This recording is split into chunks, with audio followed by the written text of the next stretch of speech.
Bismillahirrahmanirrahim. Assalamualaikum warahmatullahi wabarakatuh.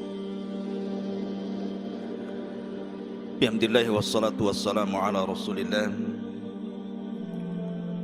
wa ala alihi wa sahbihi wa mawalah wa la hawla wa la quwata illa billahi wa ba'du. Qala Allahu azza wa jalla ya ayyuhalladzina amanu taqullaha haqqa tuqatih wa la tamutunna illa wa antum muslimun. Wa qala sallallahu alaihi wasallam man salaka tariqan yaltamisu fihi ilma sahhalallahu bihi tariqan ilal jannah. Amma ba'du. Ma'asyiral muslimin yang dimuliakan Allah Subhanahu wa taala, alhamdulillah di malam hari ini kembali kita bisa dipertemukan lewat media Umairah Channel dan juga Kiswah TV, sebagaimana kita dipertemukan Allah lewat media ini di dunia. Semoga Allah Subhanahu wa taala juga pertemukan kita di surganya kelak, amin ya rabbal alamin. Salawat dan salam tentunya kita hadiahkan kepada Rasul kita Nabi besar Muhammad sallallahu alaihi wa ala alihi wasallam. Tema yang kita akan bahas di malam hari ini adalah hewan yang diciptakan oleh Allah Subhanahu wa taala dari syaitan, dari jin, tetapi boleh dimakan oleh manusia. Hewan apa ini? Apakah betul ada hewan yang diciptakan dari syaitan? Apakah ini sebuah fakta atau hakikat? Kalau memang ini bukan sebuah fakta tapi sebuah khurafat, kenapa pula kemudian Nabi SAW mengisyaratkan bahwa ada hewan yang diciptakan dari syaitan? Tapi kalau memang ini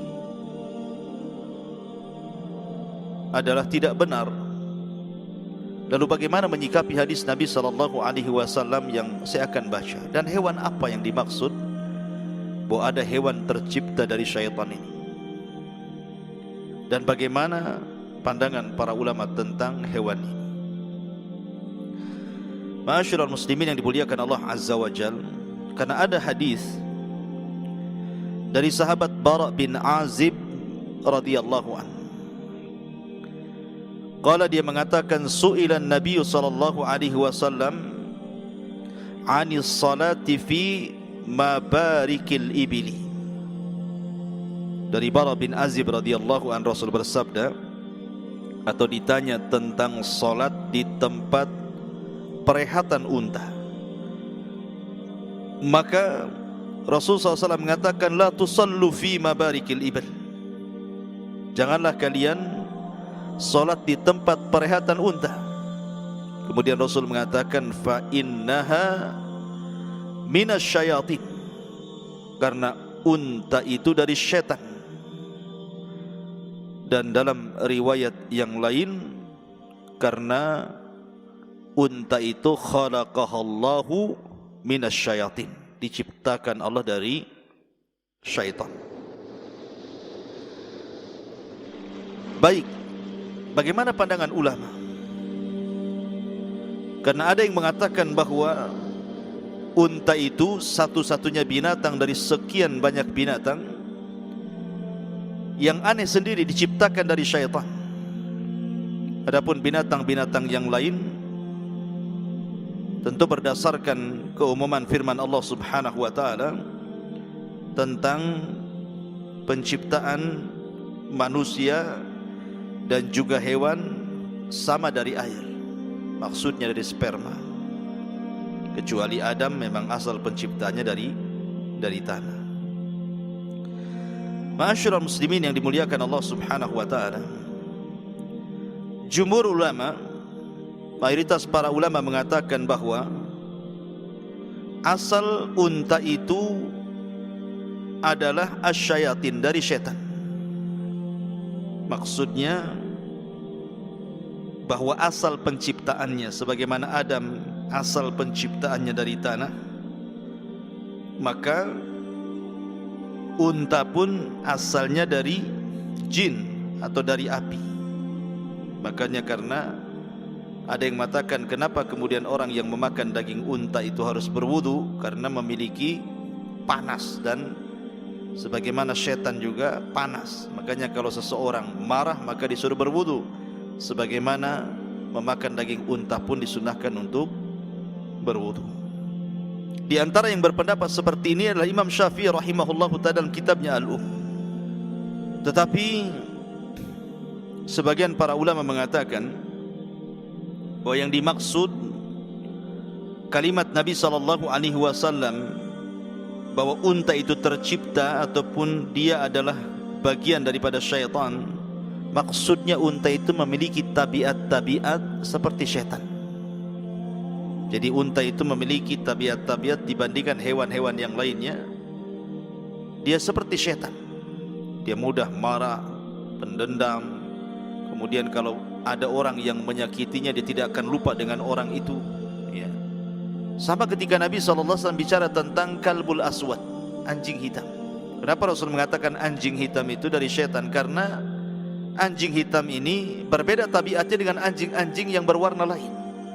Keluar dari tabiat anjing-anjing berwarna lain, makanya Rasul mengatakan bahwa anjing hitam itu dari syaitan. Bukan berarti kemudian dia syaitan gitu ya.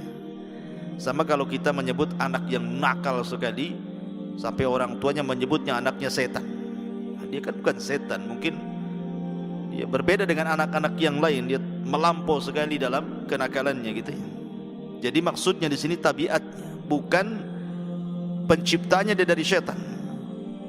Karena sebagian orang yang berpendapat seperti ini, karena kalau seandainya kemudian betul-betul tercipta dari syaitan, unta ini jelas akan menyelisihi pertama firman Allah Subhanahu wa taala, di mana Allah Subhanahu wa taala berfirman dalam surah Nur, "Wallahu khalaqa kulla dabatin mimma'in."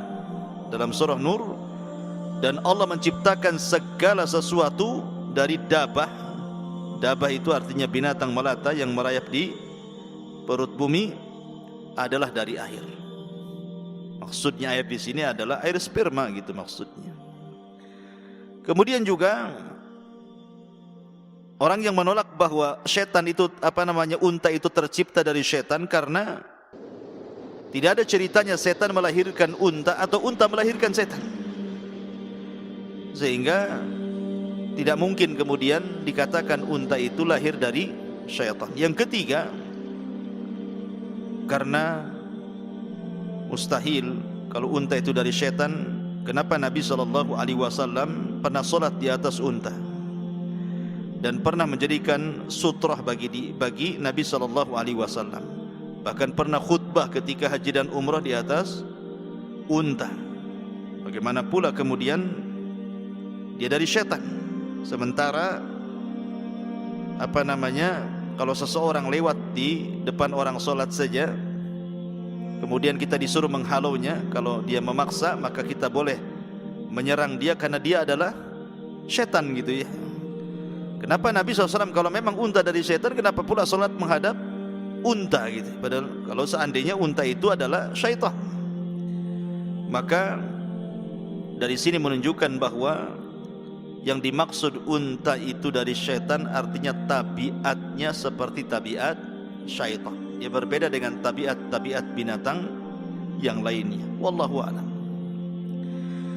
Ma'asyiral muslimin yang dimuliakan Allah Subhanahu wa taala, dan kita tahu bahwa secara umum bahwa binatang itu lebih dahulu diciptakan dibandingkan manusia. Dan itu berdasarkan hadis Nabi SAW.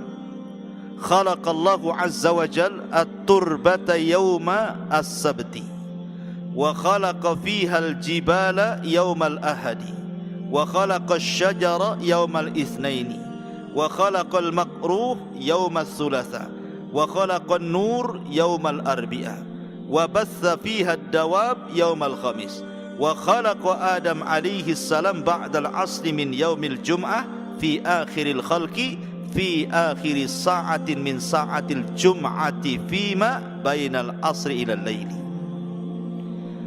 Allah Subhanahu wa taala menciptakan tanah pada hari Sabtu, menciptakan gunung di hari Ahad, menciptakan pepohonan di hari Senin, menciptakan hal-hal yang dibenci keburukan di hari Selasa, menciptakan cahaya di hari Rabu, mengembangbiakkan hewan-hewan di hari Kamis, menciptakan Adam setelah asar di hari Jumat pada akhir ciptaan, di saat akhir hari Jumat antara asar sampai malam. Sini menunjukkan bahwa binatang lebih dulu dibandingkan penciptaan manusia. Ma'asyiral muslimin yang dimuliakan Allah Subhanahu wa taala. Lalu apa hikmahnya? Kenapa Allah menciptakan hewan itu? Maka kita lihat dalam beberapa ayat dalam Al-Quran, di antaranya Allah sebutkan dalam surah An-Nahl ayat 1, 2 dan juga ayat 3. Allah mengatakan wal khayla wal bighala wal hamira litarkabuha wa zina wa yakhluqu ma la ta'lamun.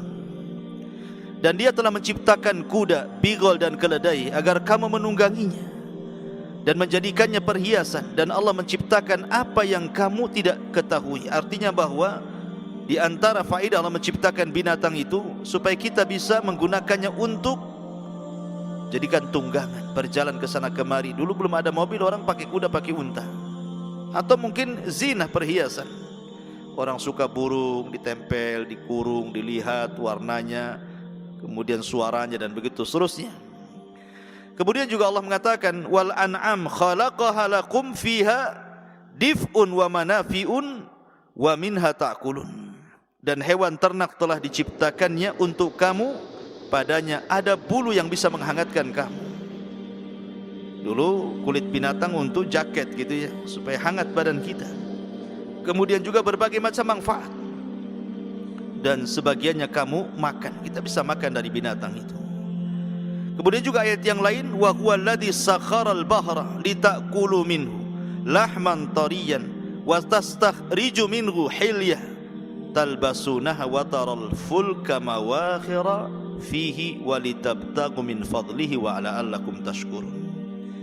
Dan Dialah yang menundukkan lautan untukmu agar kamu dapat memakan daging yang segar, maksudnya ikan di dalamnya. Kemudian diambilnya dari lautan itu perhiasan yang bisa kamu pakai.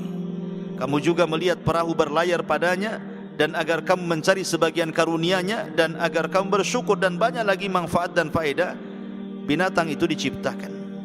Tetapi memang unta ini berbeda dengan binatang-binatang yang lainnya, karena Allah banyak menyebut dalam Al-Quran tentang binatang unta ini, bahkan dijadikan renungan. Sebagaimana Allah mengatakan afala yanzuruna ilal ibili kaifa khuliqat. Tidakkah kau lihat bagaimana unta Allah ciptakan itu? Banyak kuasa-kuasa Allah ada pada unta yang menunjukkan bahwa di sana ada Sang Pencipta yang menciptakannya. Di mana unta bisa bertahan berbulan-bulan tanpa minum di padang pasir. Kalau pergi dia tahu tempat jalannya. Kalau dia benci dengan orang, dia akan terus mengingati dan tidak pernah melupakannya, dan begitu seterusnya. Tapi dia pun bisa tunduk kepada anak kecil kalau itu adalah pemiliknya. Luar biasa unta, dijelaskan di dalam Al-Quranul Karim. Intinya bahwa unta yang dikatakan oleh sebagian orang dia adalah tercipta dari syaitan adalah tidak benar. Karena keumuman firman Allah Azza wa Jalla bahwa setiap binatang itu dicipta dari api, dari air. Walaupun ada yang mengatakan maksud air di sini adalah sperma. Ada juga yang mengatakan unsur penciptaan binatang itu bagiannya adalah air. Tapi yang jelas bahwa dia bukan tercipta dari syaitan. Adapun hadis Nabi yang mengatakan dia dari syaitan, sekali lagi saya katakan maksudnya adalah tabiatnya. Jadi tabiatnya menyerupai syaitan. Makanya kenapa orang tidak boleh salat di tempat rehatnya unta, bahkan orang yang makan daging unta saja disuruh untuk berwudu. Wallahu a'lam. Mudah-mudahan ada manfaatnya. Subhanakallah bihamdika asyhadu an la ilaha illa anta astaghfiruka wa atubu ilaik. Allahu ta'ala. Assalamualaikum warahmatullahi wabarakatuh.